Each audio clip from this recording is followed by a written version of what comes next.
বাসে, ট্রেনে, লঞ্চে বিনা ভাড়ায় প্রতিবন্ধী ব্যক্তিদের যাতায়াতের বিধান করা হবে। শিশুরাই জাতির ভবিষ্যৎ। কোনো প্রতিবন্ধিতা যেন শিশু কিশোরদের যোগ্য নাগরিক হিসেবে গড়ে ওঠার ক্ষেত্রে প্রতিবন্ধকতা না হয়।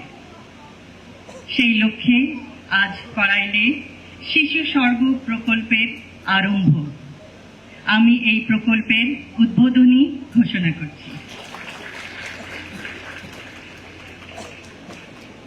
বর্তমান সময়ে বিজ্ঞানের সহায়তায় প্রয়োজন সঠিক ও সময়োপযোগী সহযোগিতা।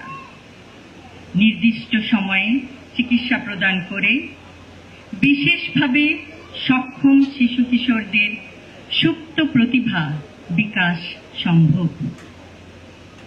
শিশু স্বর্গ প্রকল্প শিশু কিশোরদের মায়েদের জন্য সৃষ্টি করবে সাপোর্ট গ্রুপ।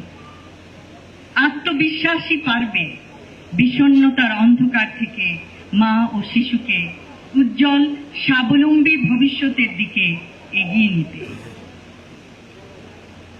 প্রতিবন্ধী বান্ধব জাতীয় নাগরিক সেবা গঠনের প্রয়াস। আমরা কিছুক্ষণ আগেই শুনলাম, বাসে, ট্রেনে, লঞ্চে বিনা ভাড়ায় প্রতিবন্ধী ব্যক্তিদের যাতায়াতের বিধান করা হবে। ইনশাআল্লাহ, a disability-friendly national citizen service will pave the way for a better and brighter future for all. শারীরিক বা মানসিক প্রতিবন্ধকতা যেন সুস্থ থাকার অন্তরায় না হয়, নিশ্চিত করতে হবে সবখানে তাদের সহজ প্রবেশাধিকার এবং মর্যাদা।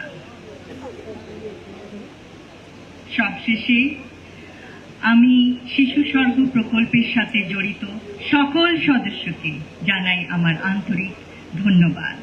ধন্যবাদ জানাই স্বাস্থ্য মন্ত্রণালয়ের এবং স্বাস্থ্য অধিদপ্তরের সকল সদস্যকে, যাদের অক্লান্ত প্রচেষ্টায় আজকের এই আয়োজন সম্ভব হয়েছে।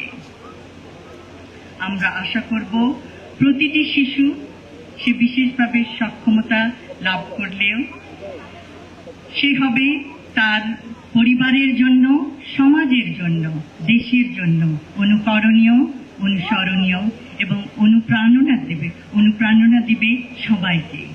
ধন্যবাদ সকলকে। আল্লাহ হাফেজ। ইউরোপ, এশিয়া, আমেরিকা যেখানে যাই, বিশ্বের 145টি দেশে আজ ফ্রুটো পাই।